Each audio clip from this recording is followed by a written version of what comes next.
السلام علیکم ورحمۃ اللہ وبرکاتہ۔ الحمدللہ کفا وسلام علی عبادہ الذین اصطفیٰ، اما بعد۔ محترم ناظرین کرام، آسان درس قرآن میں آج تیسرے پارے کا 12واں رکوع ہے، جس کے اندر 11 آیتیں ہیں۔ آیت نمبر 31 سے آیت نمبر 41 تک سورہ آل عمران۔ اعوذ باللہ من الشیطان الرجیم، بسم اللہ الرحمن الرحیم۔ قل ان کنتم تحبون اللہ فاتبعونی یحببکم اللہ ویغفر لکم ذنوبکم واللہ غفور الرحیم۔ اے نبی صلی اللہ علیہ وسلم، لوگوں سے کہہ دیجئے اگر تم واقعی اللہ سے محبت کرتے ہو تو میری اتباع کرو، اللہ تم سے محبت کرے گا اور تمہارے گناہ معاف کر دے گا، اور اللہ بڑا بخشنے والا نہایت مہربان ہے۔ قل اطیعوا اللہ والرسول فإن تولوا فإن اللہ لا يحب الکافرین۔ آپ کہہ دیجئے اللہ اور اس کے رسول کی اطاعت کرو، پھر اگر وہ منہ پھیر لیں تو بے شک اللہ کافروں کو پسند نہیں کرتا۔ ان اللہ اصطفیٰ آدم ونوح وآل ابراہیم وآل عمران علی العالمین۔ بے شک اللہ نے آدم کو اور نوح کو اور آل ابراہیم کو اور آل عمران کو تمام دنیا والوں پر ترجیح دے کر نبوت کے لیے چن لیا ہے۔ ذریۃ بعضھا من بعض واللہ سمیع علیم۔ یہ انبیاء ایک دوسرے کی اولاد تھے اور اللہ خوب سننے والا، خوب جاننے والا ہے۔ اذ قالت امرأۃ عمران رب انی نذرت لک ما فی بطنی محررا فتقبل منی انک انت السمیع العلیم۔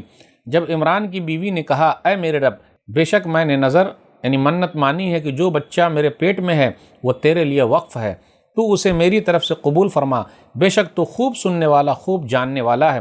فلما وضعتها قالت رب انی وضعتها انثى واللہ اعلم ما وضعت وليس الذکر كالانثى وانی سمیتها مریم وانی اعیذها بک وذریتها من الشیطان الرجیم۔ پھر جب اس نے بچی کو جنم دیا تو کہا اے میرے رب، بے شک میں نے تو لڑکی کو جنم دیا ہے، حالانکہ اللہ اسے خوب جانتا تھا جسے اس نے جنم دیا تھا، اور نظر کے لیے لڑکا موضوع تھا کیونکہ وہ لڑکی کی طرح کمزور نہیں ہوتا، اور بے شک میں نے اس کا نام مریم رکھا ہے، اور بے شک میں اسے اور اس کی اولاد کو شیطان مردود کے شر سے تیری پناہ میں دیتی ہوں۔ فتقبلها ربها بقبول حسن وانبتها نباتا حسنا وكفلها زكريا كلما دخل عليها زكريا المحراب وجد عندها رزقا قال يا مريم أنى لك هذا قالت هو من عند الله ان الله يرزق من يشاء بغیر حساب۔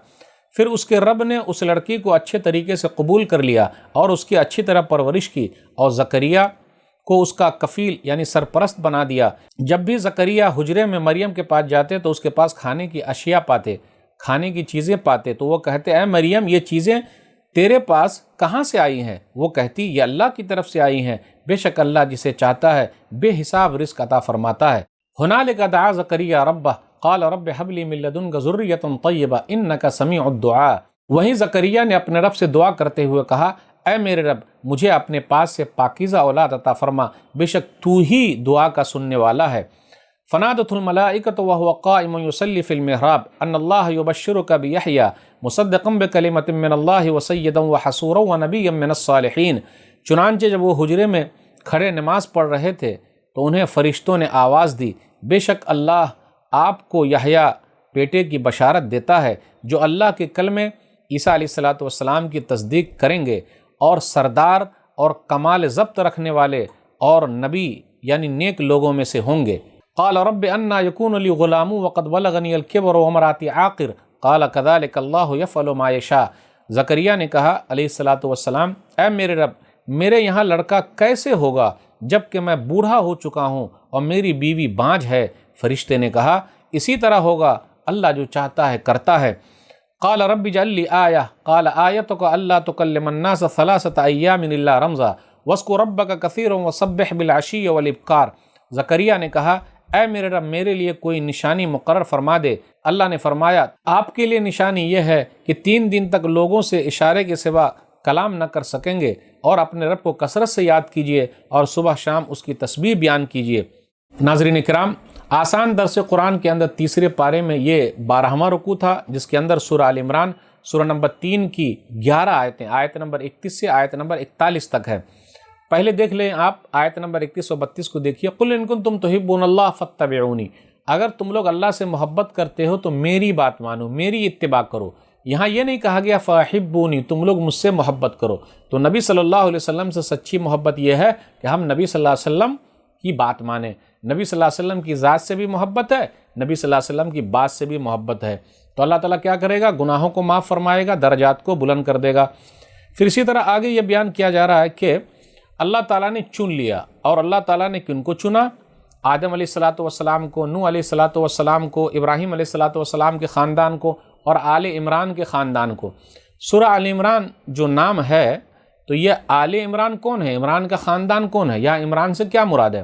دو عمران گزرے، ایک عیسیٰ علیہ الصلاۃ والسلام کے نانا اور ایک موسیٰ علیہ الصلاۃ والسلام کے والد۔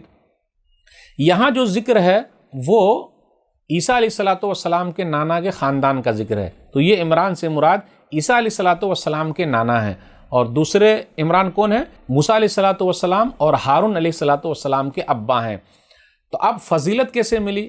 آدم علیہ الصلاۃ والسلام کو اللہ تعالیٰ نے اپنے ہاتھ سے بنایا، پھر اسی طرح روح پھونکی، پھر فرشتوں کے ذریعے سجدہ کرایا، علم کی دولت سے نوازا، جنت کے اندر رکھا، پوری اولاد انہی سے، بابا آدم ہیں، تو کتنا بڑا مقام ہے ان کا۔ نوح علیہ الصلاۃ والسلام کا مقام و مرتبہ کیسے اونچا ہے، کیسے اللہ نے چن لیا، پہلے رسول بنا کر بھیجا، پھر اسی طرح 950 سال تک انہوں نے تبلیغ کی، لمبی عمر پائی ہے۔ اسی طرح آل ابراہیم، ابراہیم علیہ الصلاۃ والسلام کا خاندان، ابراہیم علیہ الصلاۃ والسلام کا مقام و مرتبہ کافی اونچا، وہ نبیوں کے باپ ہیں، نبیوں اور رسولوں کا سلسلہ انہی کے خاندان میں ہے، کتابوں کا سلسلہ انہی کے خاندان میں ہے۔ پھر آگے یہ کہا عمران کا خاندان، تو عمران کے خاندان کو عیسیٰ علیہ الصلاۃ والسلام کی ماں مریم کی وجہ سے اللہ نے مقام و مرتبہ عطا فرمایا، اور عیسیٰ علیہ الصلاۃ والسلام کی نانی نے جو کہا تھا کہ اب میں نے تو نظر مانی کہ بیٹا ہوگا تو مسجد میں خدمت کرے گا، لیکن یہ تو بیٹی ہو گئی، تو اللہ کو تو معلوم ہے ہی، اس لیے کہا میں نے اس کا نام مریم رکھا ہے۔ تو مریم عیسیٰ علیہ الصلاۃ والسلام کی امی کا نام ہے، اور نیک عورت تھی، پاک دامن عورت تھی، اور ان کی دیکھ بھال کون کرتے تھے؟ زکریہ علیہ الصلاۃ والسلام ان کی دیکھ بھال کرتے تھے، اور وہ اللہ کی عبادت کرتی تھی محراب کے اندر۔ تو زکریہ علیہ الصلاۃ والسلام جب بھی جاتے تو کیا دیکھتے؟ آیت نمبر 37 پر غور کیجئے کہ بے موسم کا پھل مریم کے پاس ہے، تو اللہ کی طرف سے ہے، نیک عورت ہے، بے موسم کا پھل اللہ کھلاتا ہے، اللہ ہی کھلانے والا۔ آپ مکہ چلے جائیے، بے موسم کا پھل آپ کو وہاں ملے گا۔ تو یہ ابراہیم علیہ الصلاۃ والسلام کی دعا ہے۔ زکریہ علیہ الصلاۃ والسلام نے دیکھا کہ مریم کے پاس بے موسم کا پھل، تو یہ کیسے پوچھا؟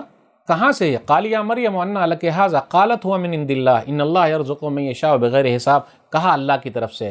اس سے یہ پتہ چلا جو لوگ مربی ہیں، سرپرست ہیں، ان کے ماتحت جتنے لوگ ہیں، چاہے لڑکا ہو لڑکی ہو، بار بار پوچھتے رہنا چاہیے کہ یہ چیز کہاں سے آئی، کہاں سے لائے ہو، یعنی فکر مند ہونا ضروری ہے پیرنٹس کو، تبھی ان کے بچے صحیح رہیں گے۔ تو کہا اللہ کی طرف سے، اور اللہ بے حساب دیتا ہے۔ تو زکریہ علیہ الصلاۃ والسلام کو کلک ہوا کہ جو اللہ مریم کو بے موسم کا پھل کھلا سکتا ہے، تو میں تو بوڑھا ہو چکا ہوں، میری بیوی بانجھ ہے، تو کیا اللہ مجھے اولاد نہیں دے سکتا؟